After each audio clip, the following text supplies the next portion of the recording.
स्वागत है आपका अपने study channel way to study में। अगर आप इस चैनल पर नए हो तो चैनल को सब्सक्राइब कर लीजिए और पास में लगे बेल आइकन को दबा लीजिए। मैं आपको इस चैनल पर इकोनॉमिक्स का फुल कोर्स कराऊंगा 11th class and 12th class.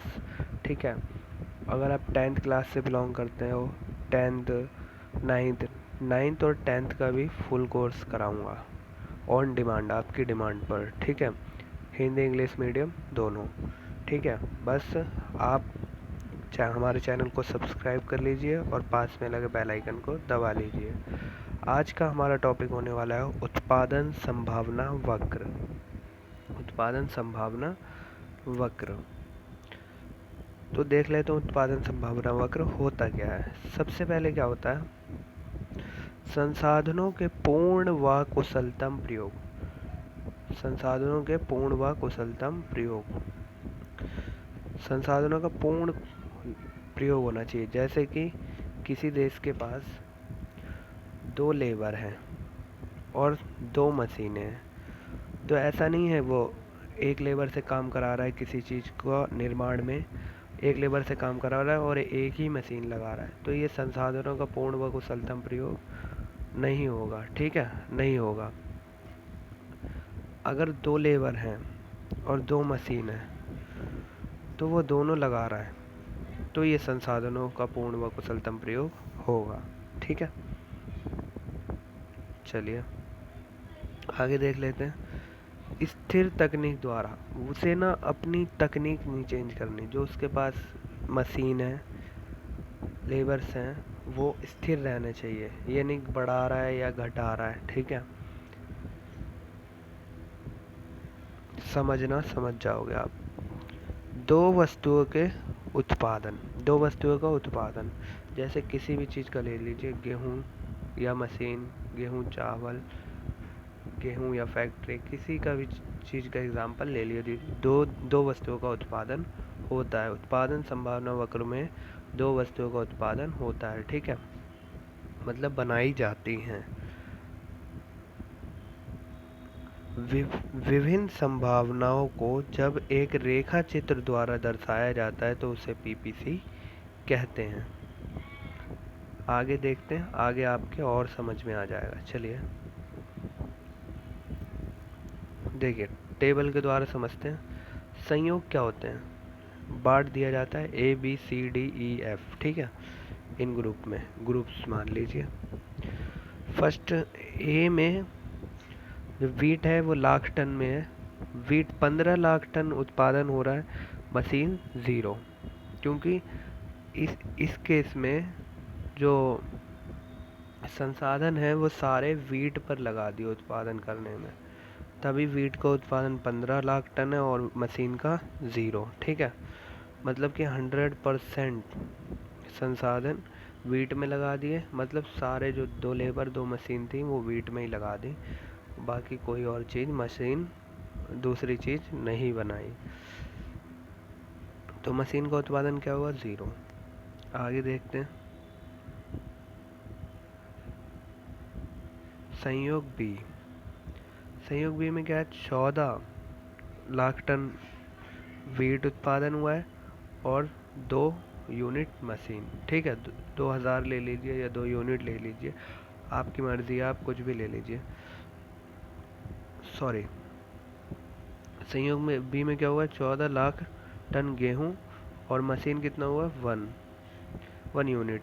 तो इसमें क्या हुआ, 80% उत्पादन गेहूं का हुआ है और 20% उत्पादन मशीन का हुआ है। ठीक है, अब ऐसे सी ले लीजिए, डी ले लीजिए, ई ले लीजिए, एफ ले लीजिए। अब मैं आपको बताता हूँ कि कोई भी देश, चाहे वो विकसित हो या विकासशील हो, विकसित मतलब उसके पास सब कुछ हो, जैसे अमेरिका, रूस, ठीक है, किसी चीज़ की ज़रूरत नहीं, या फिर विकासशील जैसे हमारा भारत, कोई भी देश 2 संयोगों का प्रयोग नहीं करता। कुछ भी चीज़ उत्पादन करने के लिए 2 संयोगों का प्रयोग नहीं करता, फर्स्ट एंड एफ। क्यों, क्योंकि आप समझने की कोशिश करिए। अगर फर्स्ट संयोग ए है, अगर वो गेहूँ उत्पादन कर लेगा तो वो पिछड़ जाएगा मशीनरी में। और अगर कोई देश गेहूँ उत्पादन ही नहीं करेगा और मशीन में लगाएगा पैसा, मिसाइल ये वो बनाना, तो वो खाएगा क्या? ठीक है, तो वो खाएगा क्या? तो ऐसी स्थिति में ए और एफ संयोग कोई भी देश यूज़ नहीं करता अपनी ज़रूरत के हिसाब से। ठीक है, कौन से संयोग यूज़ करे जाते हैं? बी सी डी ई, ये संयोग यूज़ करे जाते हैं। इस हिसाब से उत्पादन किया जाता है। आई होप आपको यहाँ तक समझ में आया होगा। आगे चलते हैं। देखिए, दोबारा इसकी डेफिनेशन अच्छे से पढ़ लेते हैं। संसाधनों के पूर्ण व कुशलतम प्रयोग व स्थिर तकनीक द्वारा।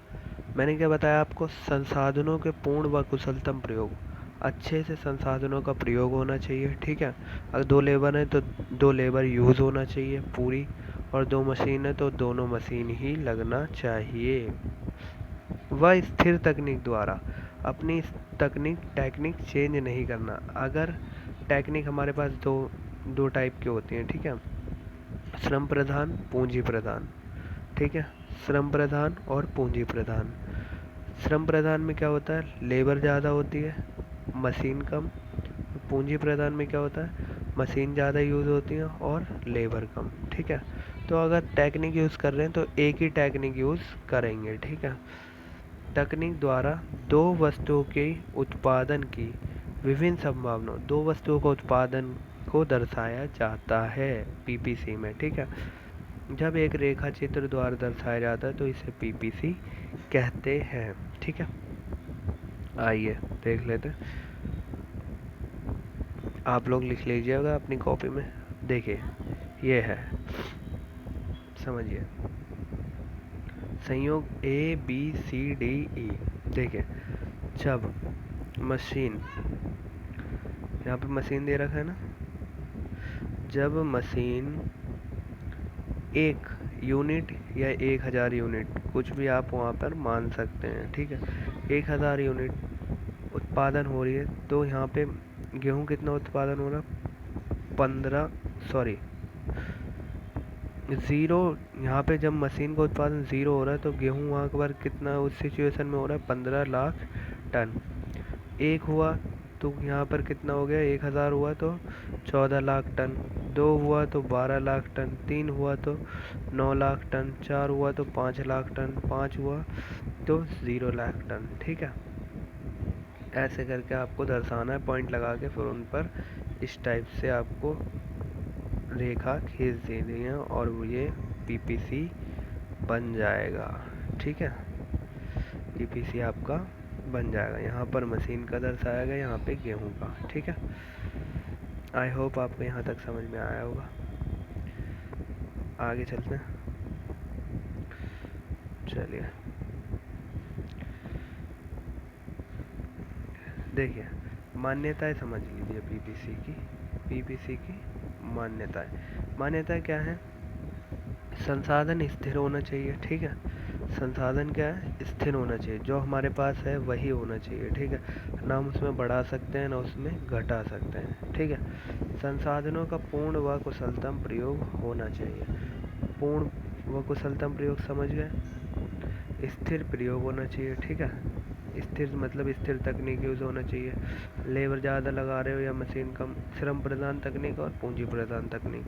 आपको श्रम प्रधान और पूंजी प्रधान अगर समझ में नहीं आ रहा हो तो मैं इसके लिए वीडियो एक अलग से बना दूंगा। आप कमेंट बॉक्स में मुझे बता दीजिए अगर आपको डाउट है इसमें।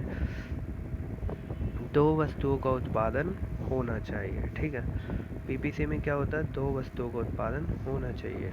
ठीक है, आई होप यह वीडियो आपको पसंद आई होगी। Thanks for watching this video पसंद आई हो तो लाइक करना, शेयर करना और चैनल को सब्सक्राइब करना।